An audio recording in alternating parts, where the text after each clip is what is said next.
तो ये आपको 4DR का आप ऐसे है, ये आपको पार्ट 8 होगा। पार्ट 8 के अंतर्गत हम यहाँ पर देखते हैं। देखिए आपको है क्या, हर्ष कृतज्ञता का सरलतम रूप है, इसको यहाँ पर हम देखेंगे। ये आपको 2017 का ऐसे नंबर 5 होगा, उसको देखिए कि हर्ष कृतज्ञता का सरलतम रूप है। यहाँ देखिए जो कहा गया उसको देखिए कि कृतज्ञता, देखिए यहाँ पर कृतज्ञता व्यक्त कर हम सामाजिकता का निर्वाह करते हैं। देखिए यहाँ जो आपको कहा गया, कृतज्ञता व्यक्त कर हम सामाजिकता का निर्वाह करते हैं और सामने वालों को खुशी देते हैं। आभारी होना, एक देखिए आभारी होना या शुक्रिया अदा करना या कृतज्ञ होना आखिर है क्या। अगर हम अपनी आंखें खोल कर अपने आसपास नज़र डालें और देखें कि हमें ज़िंदगी में जो कुछ भी हासिल हो रहा है उसमें किन किन चीज़ों और लोगों का योगदान है, तो हम उन सब के प्रति आभारी हुए बिना नहीं रह पाएंगे। जैसे आपके सामने खाने की थाली आ जाती है, क्या आपको पता है कि उस रोटी को तैयार करने में कितने लोगों का योगदान है। बीज बोने और फसल तैयार करने वाले किसान से लेकर अनाज बेचने वाले और फिर उसे खरीदने वाले दुकानदार तक, और फिर दुकान से खरीद कर रोटी बनाने वाले तक, यानी एक बनी बनाई रोटी के पीछे कितने लोगों की मेहनत और योगदान छिपा है। ठीक इसी तरह हम जिंदगी के हर पहलू पर गौर करें तो हमें दिखाई देगा कि हर हर पल मिल रही सांस से लेकर भोजन तक हमें शामिल भोजन तक देखिए हर पल मिल रही सांस से लेकर भोजन तक, और हमें हासिल होने वाली प्रत्येक चीज़ जिसका हम आनंद ले रहे हैं या अनुभव कर रहे हैं। ध्यान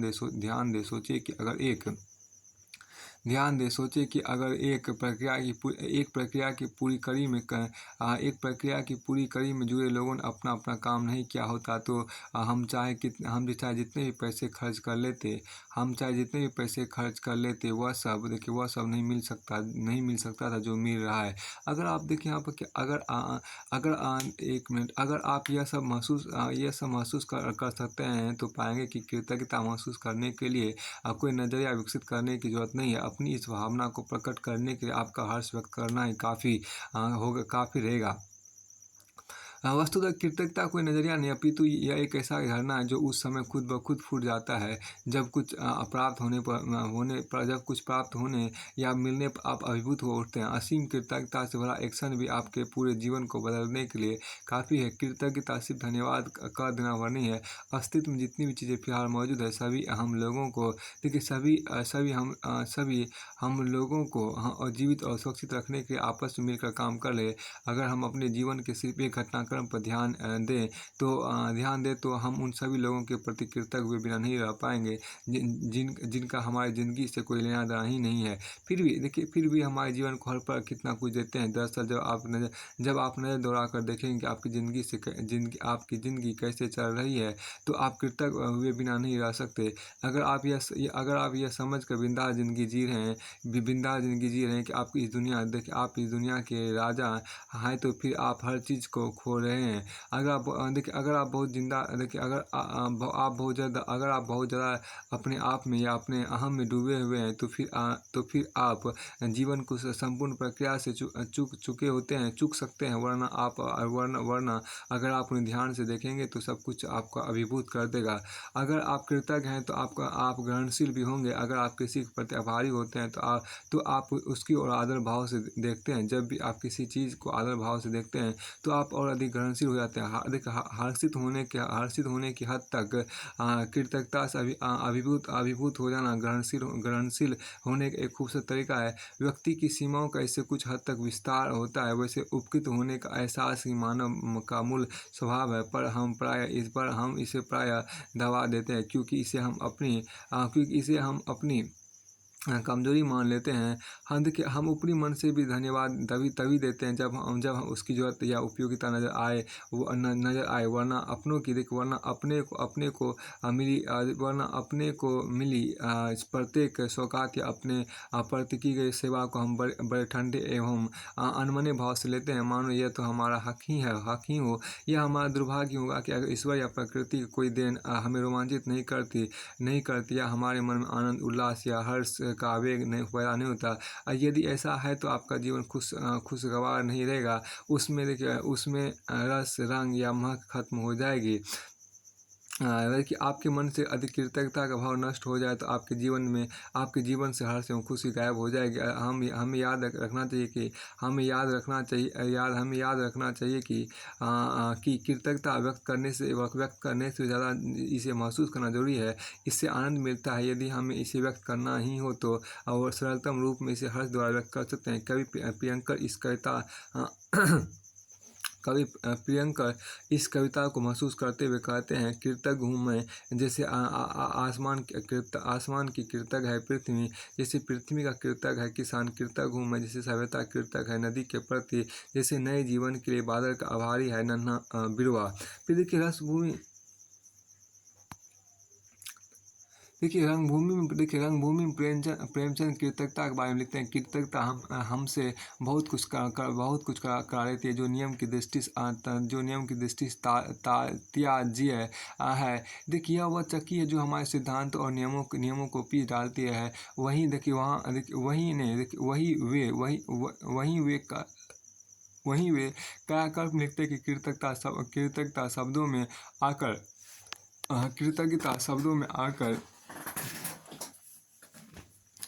देखिए यहाँ पर आपको कहा गया कृतज्ञता शब्दों में आकर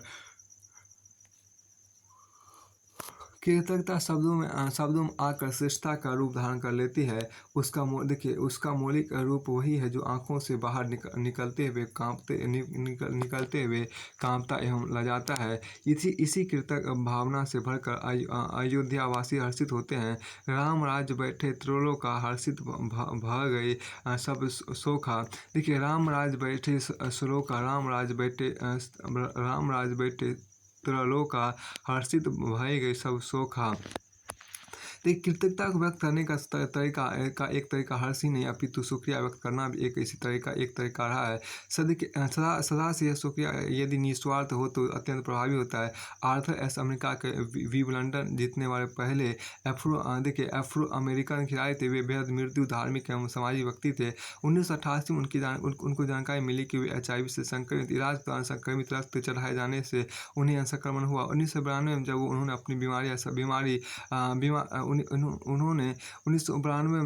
अपनी बीमारी का सार्वजनिक खुलासा किया तो कुछ नास्तिक समूह ने उनसे पूछा कि एड्स के लिए ईश्वर ने आपको ही क्यों चुना, जबकि आप ईश्वर एवं मानव दोनों की सेवा में शामिल रहते हैं। एस ने बेहद संजीदगी से जवाब देते हुए कहा कि मैं कचरे से पैदा हुआ था, मैं कचरे में पैदा हुआ था। यह ईश्वर ही था जिसने मुझे टेनिस खेलने की योग्यता दी और मुझे नंबर 1 टेनिस प्लेयर बना दिया। विंबलडन जिताया सब मैंने ईश्वर का शुक्रिया अदा नहीं किया।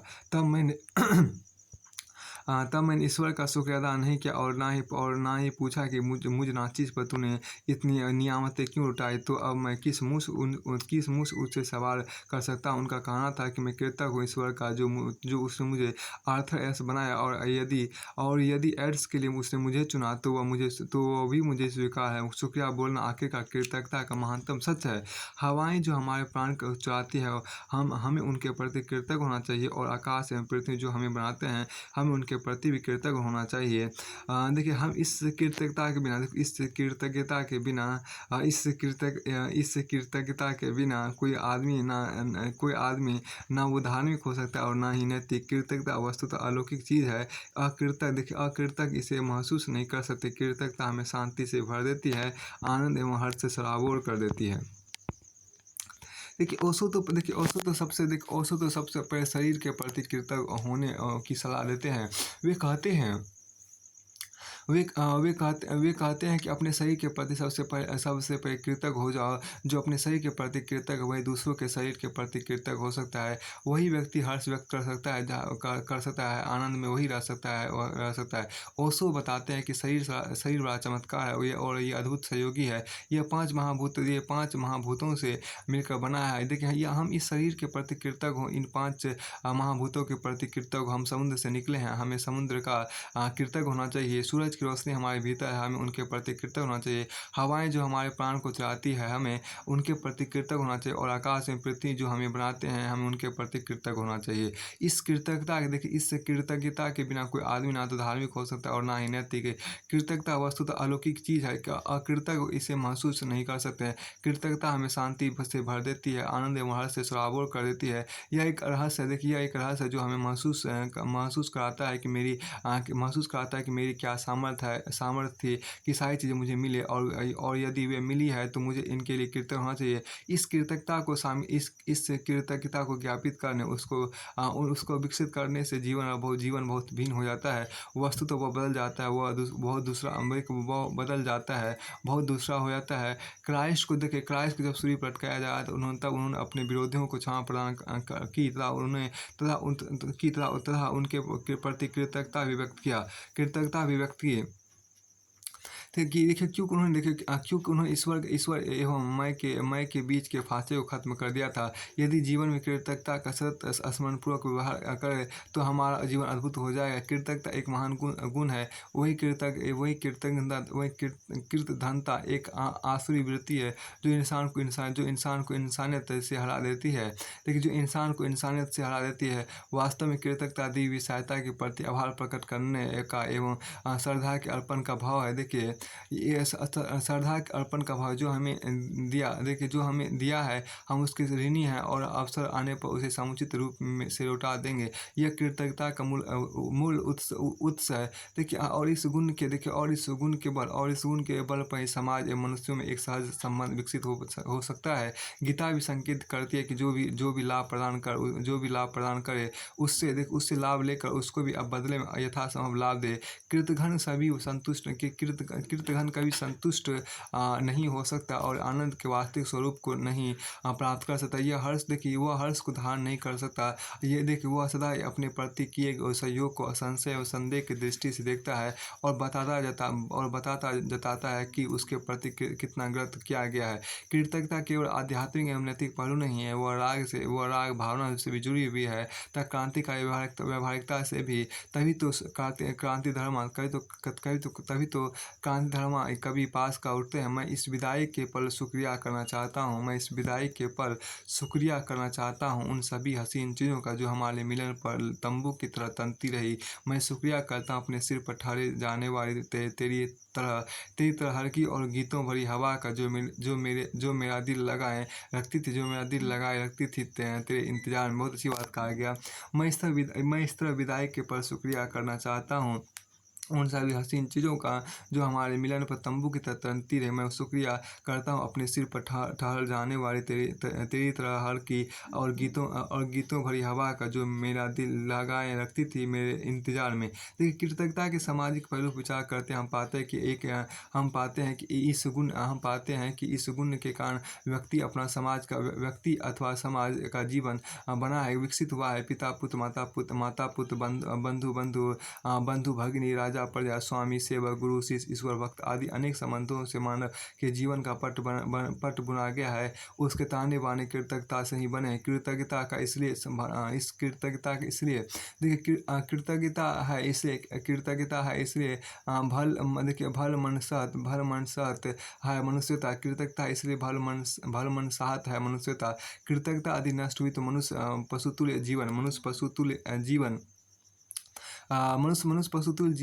जीने लगेगा। मनुष्य का शत्रु बनेगा। उसका व्यक्तिगत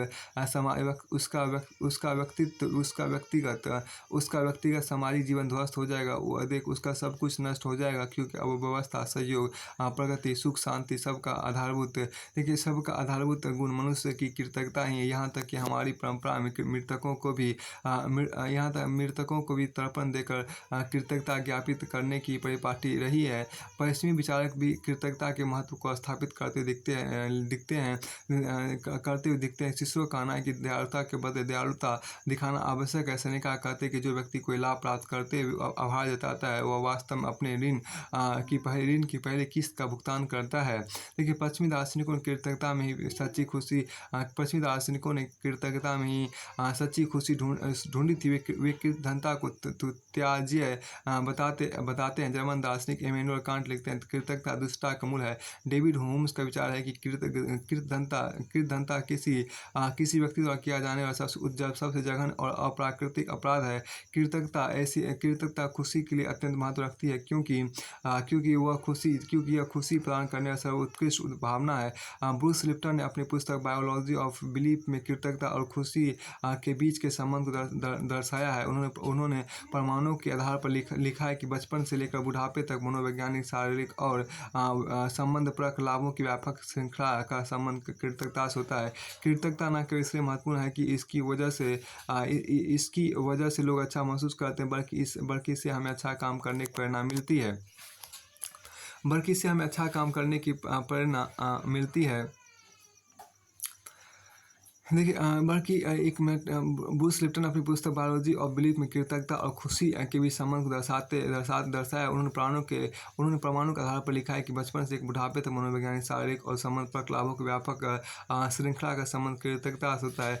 कृतज्ञता का न केवल इसलिए महत्वपूर्ण है कि इसकी वजह से लोग अच्छा महसूस करते, बल्कि इससे हमें अच्छा काम करने की प्रेरणा मिलती है। यह इंसान को स्वस्थ रखती है, उससे ऊर्जा प्रदान करती है और कई मायनों में इस धारणा के साथ लोगों को बदल कर रख देती है कि सद्गुण अपने आप में एक पुरस्कार है और इससे अन्य पुरस्कार भी पैदा होते हैं। कृतज्ञता का संबंध सकारात्मक गुणों जैसी सहानुभूति, क्षमा और दूसरों की मदद करने की इच्छा से है। इस गुण से युक्त लोग सौहार्दपूर्ण होते हैं और अपने मित्रों को भावनात्मक सलाह देते हैं। मित्रता एवं शिष्टता में भी इसका सकारात्मक योगदान होता है। यह ऐसा धागा है जो सारे समाज एक सूत्र में बांधे रख सकता है। क्या कोई व्यक्ति कृतज्ञता के बिना मानव संबंधों की कल्पना कर सकता है? समाज तभी फलता फूलता है जब कृतज्ञता को इसकी नैतिक पूंजी के तौर पर लिया जाता है। कुछ विचारकों का मानना है कि उत्तर आधुनिक युग में लोगों के भीतर कृतज्ञता जैसे गुणों की कमी होती जा रही है। देखिए हम सामूहिक रूप से चीज़ों को भूल गए हैं। यही वजह है कि हमारे जीवन में आनंद एवं खुशी गायब हो रही है। वास्तव में हर्ष कृतज्ञता ज्ञापित करने का सरलतम तरीका है। देखिए वास्तव में कृतज्ञता प्रकट करना विनम्रता एवं मानवता है। कृतज्ञता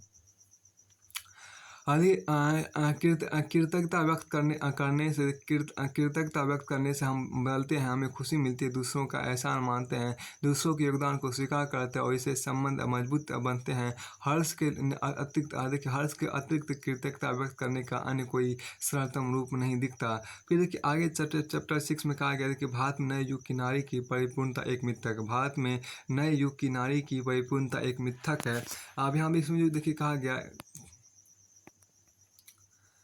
देखिए यहाँ पर क्या इस बार स्त्रियाँ अपनी गाथा खुद लिखेगी, जहाँ चीरहरण होने पर वह भरी सभा में प्रार्थना नहीं करेगी, नहीं मांगेगी देवताओं से लज्जा की भीख। वह टूटती बिखरती खुद खड़ी होगी, उसके भीतर एक आग छुपी है। साधो वह दंत कथाओं की फिनिक्स पक्षी की तरह अपनी ही राख से उठ खड़ी होगी।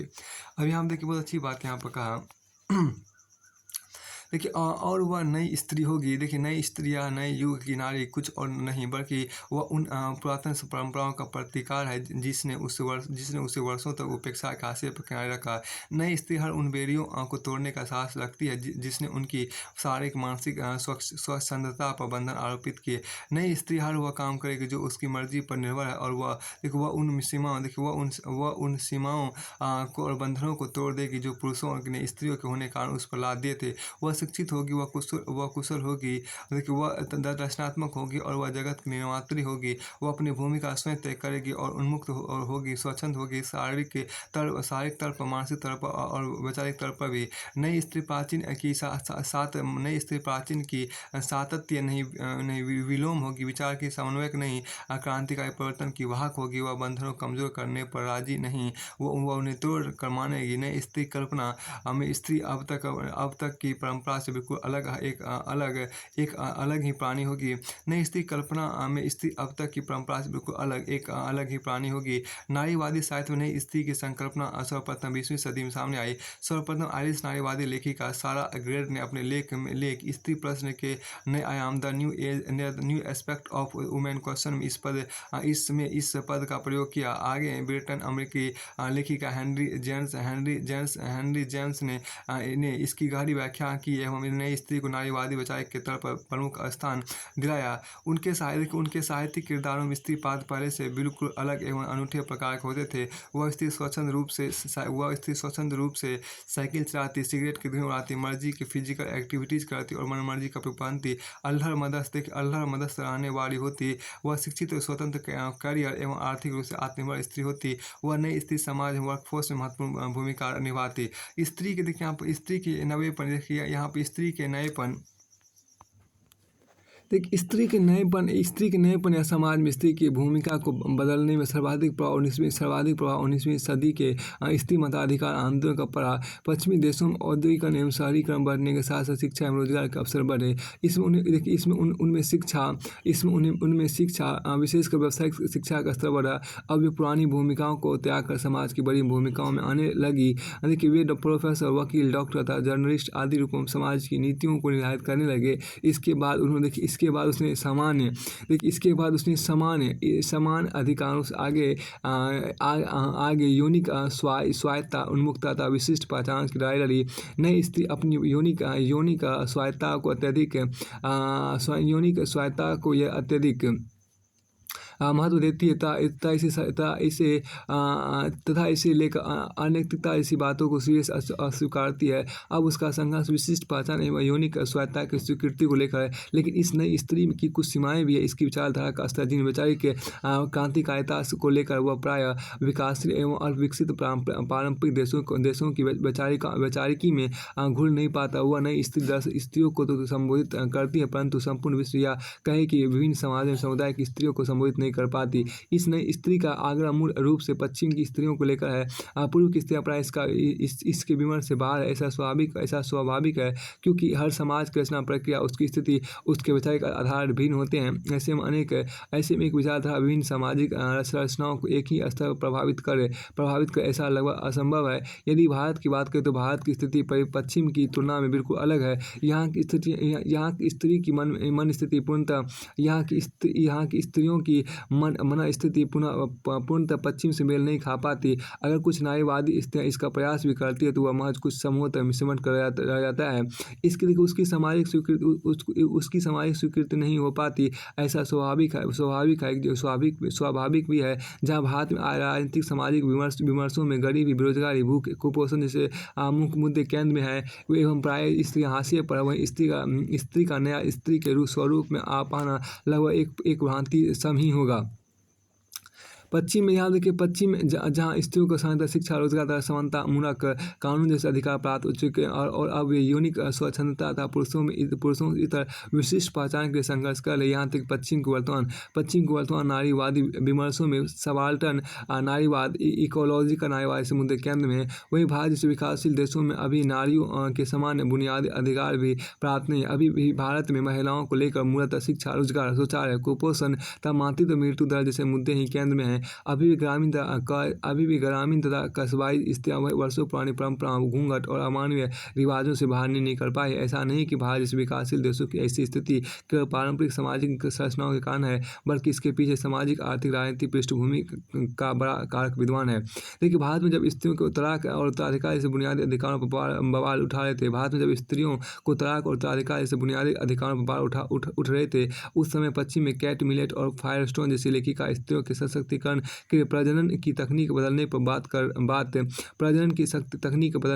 कर रही थी। जब पश्चिम का नारीवाद परिवार गर्भपात, यौनिकता, बलात्कार, पोर्नोग्राफी, लैंगिक विभाजन, घरेलू हिंसा और समलैंगिकता जैसे मुद्दों पर विश्लेषण कर रहा था और स्त्री विशेष के संकेतों का बहिष्कार कर रहा था, तो उस समय भारत में महिलाओं की शिक्षा दर केवल 10% के करीब थी। देखिए, यहाँ पर जो कहा गया खास बात आपको देखिए, पश्चिम में यहाँ देखिए आप पश्चिम में 18वीं से 19वीं सदी में यहाँ देखिए पश्चिम 18वीं 19वीं सदी में, देखिए यहाँ पर पश्चिम 18वीं 19वीं सदी में जब नारीवादी मुहिम उभरा तब भारत एक औपनिवेशिक राज था। जब भारत अकाल, भूखमरी और दासता से गुजर रहा था उस समय पश्चिम की स्त्रियां पुरुषवादी सत्ता को चुनौती दे रही थी। जब भारत को औपनिवेशिक दासता से मुक्ति मिल रही थी उस समय पश्चिम नारीवाद की पहली उस समय पश्चिम की स्त्रियां पुरुषवादी सत्ता को चुनौती दे रही थी। जब भारत को औपनिवेशिक दासता से मुक्ति मिल रही थी उस समय पश्चिम में नारीवाद की पहली लहर या उदारवादी स्वरूप अपने चरम पर थी। उस समय तक पश्चिम की स्त्रियों को स्थानीय तक बुनियादी अधिकार मिल चुके थे या मिलने शुरू हो गए थे। भारत में नारीवादी मुहिम मूलतः 60 के दशक से शुरू होती है। अगर सती प्रथा, बाल विवाह निषेध, विधवा पुनर्विवाह जैसे आंदोलन की बात छोड़ दी जाए क्योंकि इनके मूलतः नारीवादी मुहिम के अंतर्गत नहीं, क्योंकि इन्हें मूलतः नारीवादी मुहिम के अंतर्गत नहीं रखा जाता। पश्चिम की नारीवादी मुहिम जब समान अधिकारों से कहीं ऊपर उठकर अपनी दूसरी लहर में प्रवेश कर रही थी और रेडिकल यूरोप में यौनिक स्वतंत्रता था अपनी विशिष्ट पहचान की बात कर रही थी, उस समय भारत में नारीवाद अपनी शेषवावस्था से गुजर रहा था। जब भारत में जब स्त्रियों को तलाक और उत्तराधिकार जैसे बुनियादी अधिकारों पर बवाल उठ रहे थे, उस समय पर पश्चिम में कैट मिलेट और फायरस्टोन जैसे लेखिका स्त्रियों के सशक्तिकरण के लिए प्रजनन की तकनीक बदलने पर बात कर रही थी। देखिए जब पश्चिम का नारीवाद परिवार, गर्भपात, यौनिकता, बलात्कार, पोर्नोग्राफी, लैंगिक विभाजन, घरेलू हिंसा और समलैंगिकता जैसे मुद्दों पर विश्लेषण कर रहा था और स्त्री विशेष के संकेतकों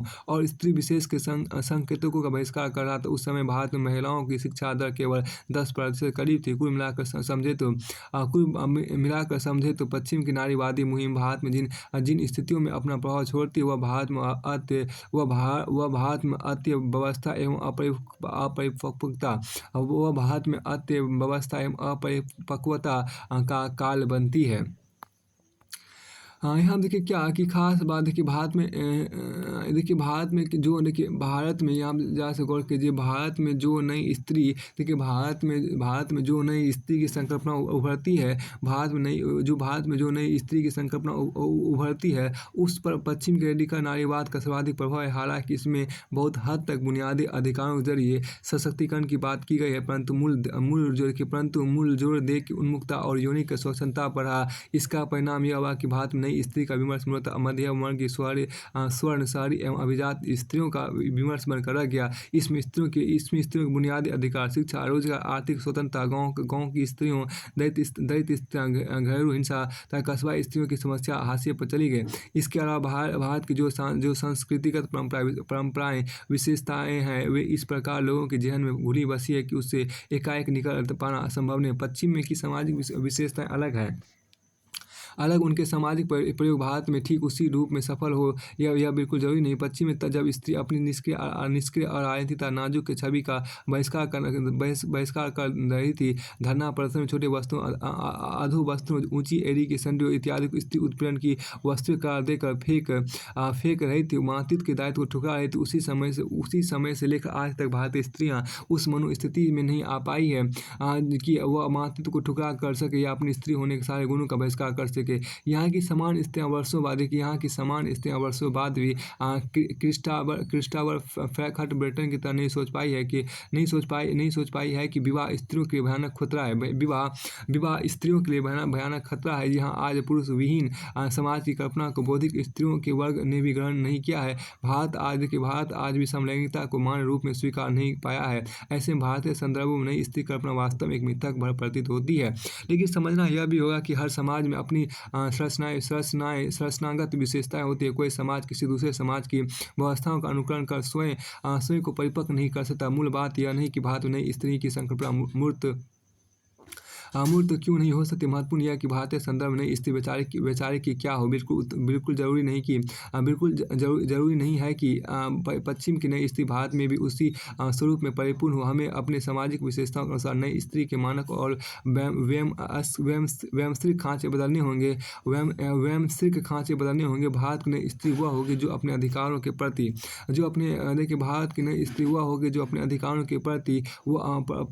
प्रति जागरूक है, वो अपनी स्वतंत्र वो देखिए वह अपनी स्वतंत्र सत्ता, वह अपनी स्वतंत्र सत्ता के प्रति चेतन है। वह पुरुषों के विरोध में नहीं, वह पुरुषों के विरोध में नहीं बल्कि पुरुषों की बराबरी चल रही है। वह देखिए वह जो गाँव, कस्बे और दलित आदिवासी तथा हाशिए पर पड़ी हर स्त्री वर्ग को लेकर आगे बढ़ रही है। वह शिक्षा, रोजगार और राजनीति में बराबर की भूमिका निभा रही है। वह जो देखिए वह जो अपने शारीरिक यौनिक अस्तित्व को महत्ता देती है। भारत को नई स्त्री देखिए, भारत को नई स्त्री पुरुषवाद का शीर्षासन नहीं है। हाँ, भारत की देखिए यहाँ पर भारत की नई स्थिति पुरुषवाद का शीर्षासन नहीं है। उसकी बेचारे की देखिए यहाँ पर क्या उसकी बेचारे की स्वयं से निर्मित होती है। वह मातृत्व को ठुकराती नहीं बल्कि बच्चों के पालन में पिता ने बराबर की भूमिका के बल्कि बच्चों के पालन में पिता के बराबर की भूमिका के लिए लड़ती है। फिर देखिए वह पुरुष का विरोध नहीं बल्कि उसका सहयोग के समन्वय है। सहयोग है तो सब सहयोग है, समन्वय है। स्वतंत्रता संग्राम में महिलाओं की सहभागिता, समानता के अधिकार पर डटे रहना, पंचायती चुनाव, महिला आरक्षण, शिक्षा एवं रोजगार का बढ़ता प्रतिशत, मातृत्व लाभ की सुविधा देखिए मातृत्व लाभ की सुविधा तथा सम्मान, मातृत्व लाभ की सुविधा तथा सम्मान कार्य के लिए समान वेतन का संघर्ष भारत में नई स्त्री की वैचारिकी को मजबूत आधार देते हैं। इस तरह पश्चिमी संदर्भों से इतर देखें तो भारत में नई स्त्री की एकबागी खारिज करना, उसकी संघर्ष यात्रा को उपेक्षित करना है। भारतीय संदर्भ नई स्त्री के मायने अलग हैं और यह नई स्त्री अपनी उत्कट जीवटता के लिए परिपूर्णता का मार्ग संघर्षरत है। और देखिए यहाँ पर क्या, और भारतीय संदर्भ में नई स्त्री के मायने अलग हैं और यह नई स्त्री देखिए और यह नई स्त्री की अपनी उत्कट जीवटता के लिए परिपूर्णता की मार्ग पर संघर्षरत है। वह नई स्त्री उतरती, चढ़ती, ठहरती, बनती, टूटती, संवरती, अपनी यथार्थ की परिपूर्णता में यत्नरत हैं। और अंत में मैं हुआ करती थी एक ठंडी पतली धारा बहती हुई जंगलों, पर्वतों और वादियों में। मैंने जाना कि ठहरा हुआ पानी भीतर से मर जाता है। मैंने जाना कि समुद्र की लहरों से मिलना नन्ही धाराओं को नई जिंदगी देना है। अब मैं जा रही हूँ अंतहीन लहरों से संघर्ष में मेरा अस्तित्व है और मेरा आराम है, मेरी मौत है। फिर आपको आगे यहाँ पर कहा गया कि साथ देखिए आपको, हम मानवीय नियमों का तो साहसपूर्ण सामना कर सकते हैं परंतु प्राकृतिक नियमों का प्रतिरोध नहीं कर सकते। हम मानवीय नियमों का तो साहसपूर्ण समझना देखिए, हम मानवीय नियमों का तो साहसपूर्ण सामना कर सकते हैं परंतु प्राकृतिक नियमों का प्रतिरोध नहीं कर सकते। फिर आपको आगे यहाँ पर कहा गया